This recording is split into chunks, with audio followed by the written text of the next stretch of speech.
ایک اچھے انسان کے ساتھ ہمیشہ کے لیے برا کیوں کیا جاتا ہے؟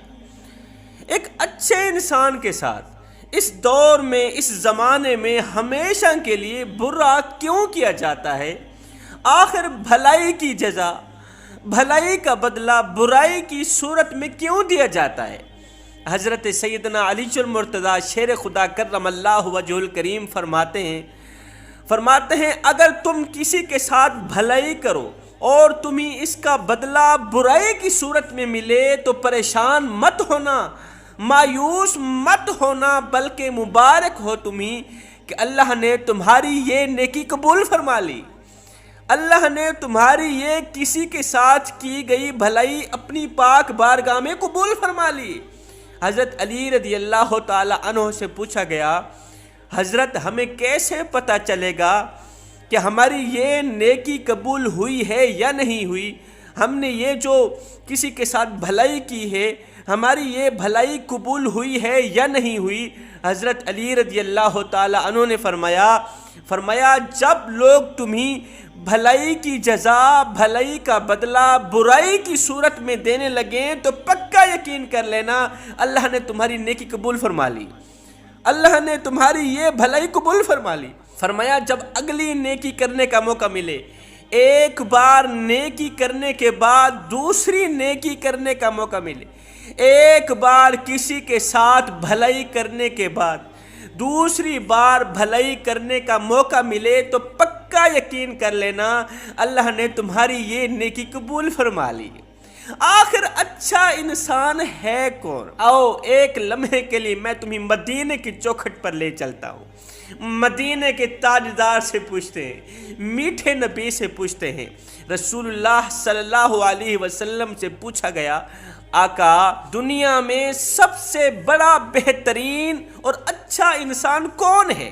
اب آپ بھی دل کے کانوں سے سنیے گا، رسول اللہ صلی اللہ علیہ وسلم نے چند خوبیاں ارشاد فرمائی، اگر وہ خوبیاں آپ کے اندر بھی پائی گئی ہیں تو پکا یقین کر لینا کہ آپ بھی اللہ کے سامنے اچھے انسان ہیں، اللہ کے سامنے بہترین انسان ہیں۔ رسول اللہ صلی اللہ علیہ وسلم سے پوچھا گیا، آقا دنیا میں سب سے بڑا بہترین انسان کون ہے؟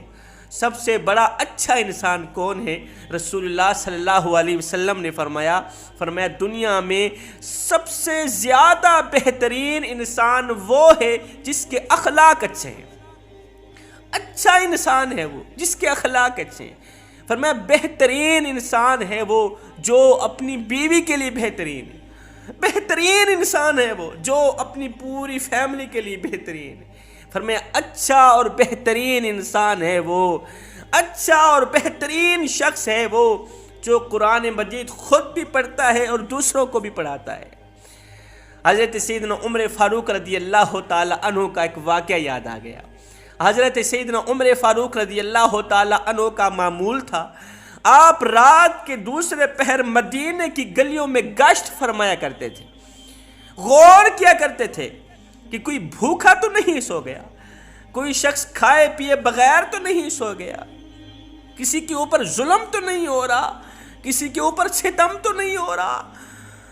دنیا کا سب سے بڑا حکمران ہو کر، عادل حکمران ہو کر رات کو سوتا نہیں ہے، مدینے کی گلیوں میں گشت کرتا ہے، کوئی کھائے پیے بغیر تو نہیں سو گیا، کوئی دکھوں میں مبتلا تو نہیں ہے، کسی کا حق تو نہیں مارا گیا، کسی کے ساتھ برا تو نہیں کیا گیا۔ حضرت سیدنا عمر فاروق رضی اللہ تعالیٰ عنہ فرماتے تھے میری حکمرانی میں اگر کوئی پیاسا کتا بھی مر گیا تو اس کا بھی عمر کو حساب دینا پڑے گا، قیامت کے دن شرمندگی کا سامنا کرنا پڑے گا اگر میری حکمرانی میں اگر کوئی پیاسا کتا بھی مر گیا تو۔ حضرت عمر فاروق رضی اللہ تعالیٰ عنہ حسب معمول مدینے کی گلیوں میں گشت فرما ہی رہے تھے، ایک گھر کے قریب سے گزرے، اسی گھر سے آواز آ رہی تھی، رات کا دوسرا پہر اس گھر سے آواز آ رہی تھی۔ حضرت عمر فاروق رضی اللہ تعالیٰ عنہ اس گھر کے دیوار کے ساتھ کھڑے ہو گئے، کچھ سننے لگے۔ اندر سے ماں اور بیٹی کا آپس میں تکرار ہو رہا تھا، جھگڑا چل رہا تھا کسی مسئلے پر تکرار چل رہا تھا۔ اب ماں کہتی ہے بیٹی دودھ میں پانی ڈال دو، بیٹی کہتی ہے ہرگز نہیں ڈالوں گی۔ ماں کہتی ہے میرا کہا مانو دودھ میں پانی ڈال دو، کہتی ہے ہرگز نہیں ڈالوں گی۔ کیوں ڈالوں؟ اللہ نے دودھ کو خالص بنایا اور میں اس میں ملاوٹ کیوں کروں؟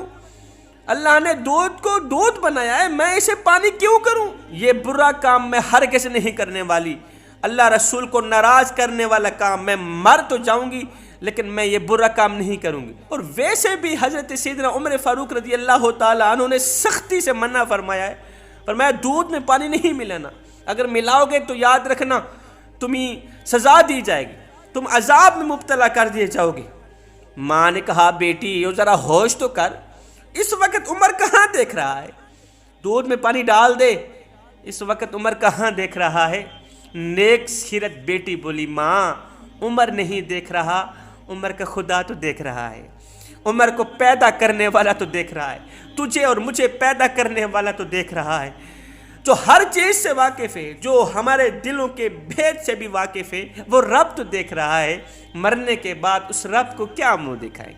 حضرت سیدنا عمر فاروق رضی اللہ تعالیٰ عنہ نے اس نیک سیرت لڑکی کی، نیک سیرت بچی کی باتیں سنی، اس گھر کی نشاندہی کی، الٹے پاؤں واپس گھر چلے گئے، جا کر اپنی بیوی محترمہ کو کہا کہ مبارک ہو، میں نے آپ کے بیٹے عاصم کے لیے خوبصورت سا رشتہ تلاش کر لیا ہے، مجھے ایک نیک سیرت لڑکی مل گئی ہے اپنے بیٹے عاصم کے لیے۔ صبح ہوئی، آپ کے حکم پر معلوم کیا گیا کہ اس گھر میں ایک بیوہ عورت رہتی ہے اور ایک یتیم لڑکی رہتی ہے، ایک بیوہ عورت رہتی ہے، ایک اس کی بیٹی رہتی ہے۔ بیٹی خوبصورت بھی ہے، نیک سیرت بھی ہے، بیٹی کو اللہ نے بڑے ہی حسن سے نواز رکھا ہے، جس قدر وہ خوبصورت ہے اس سے کہیں زیادہ وہ نیک سیرت بھی ہے، حق بولتی ہے، سچ بولتی ہے، پانچوں وقت کی نمازی ہے، تہجد گزار ہے، ہر وقت قرآن مجید پڑھتی رہتی ہے، دین کے ساتھ بڑی گہری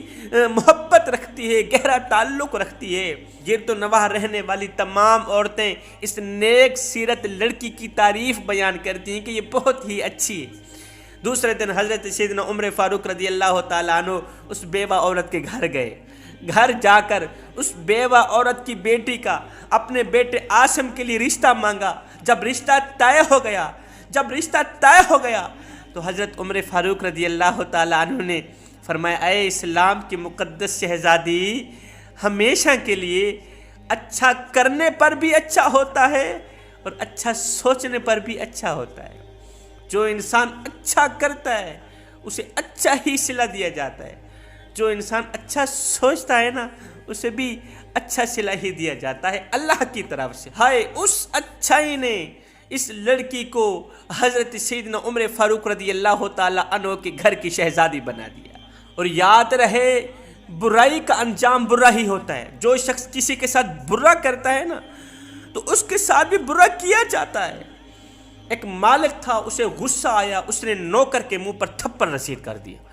جیسے ہی نوکر کو، ملازم کو تھپڑ لگا اسے بھی غصہ آ گیا، وہ گھر آیا، گھر میں بیوی بیٹھی ہوئی تھی، اس نے آتے ہی بیوی کے منہ پر تھپڑ رسید کر دی۔ جیسے ہی بیوی کو تھپڑ لگا، وہ شوہر کو مار تو نہیں سکتی تھی، وہ بھی غصے سے آگ بگولا ہوگی۔ اب غصہ ٹھنڈا کرنے کے لیے اس بیوی نے کیا کیا، ساتھ میں بڑے والا بیٹا بیٹھا تھا، اس نے بڑے والے بیٹے کے منہ پر تھپڑ رسید کر دیا۔ جیسے ہی بیٹے کو تھپڑ لگا، اب وہ الٹا ماں کو مار تو نہیں سکتا تھا، ساتھ میں ایک چھوٹا بھائی بیٹھا تھا، اس نے چھوٹے بھائی کے منہ پر تھپڑ رسید کر دی۔ اب چھوٹے بھائی کو تھپڑ لگا، بڑے بھائی کو مار تو نہیں سکتا تھا، چھوٹا بھائی غصے سے آگ بگولا ہو کر گھر سے باہر نکلا، سامنے کتا بیٹھا ہوا تھا، اس نے کتے کے منہ پر تھپڑ رسید کر دیا۔ اب کتا مالک کے بچے کو مار تو نہیں سکتا تھا، کتا تو حیا کرنے والا جانور ہے، وہ مار تو نہیں سکتا تھا۔ کتا غصے سے آگ بگولا ہو کر اٹھا، گھر سے باہر نکلا، دوڑتا چلا جا رہا ہے۔ ادھر سے ایک شخص آ رہا تھا، اس کتے نے اس آنے والے شخص کے پاؤں کو کاٹ دیا، پیروں کو کاٹ دیا۔ پتہ ہے یہ کون سا شخص تھا؟ یہ وہی شخص تھا جس نے اپنے غلام کو مارا تھا۔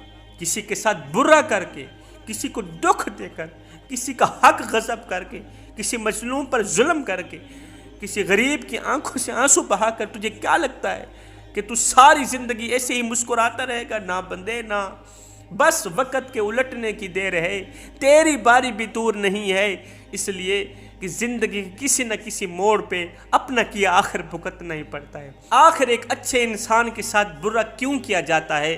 حضرت علی رضی اللہ تعالیٰ عنہ فرماتے ہیں وہ اس لیے کہ اللہ تعالیٰ اچھائی کرنے والے انسان کو اونچا کرنا چاہتا ہے، لیکن منافق لوگ اسے نیچے کرنا چاہتے ہیں۔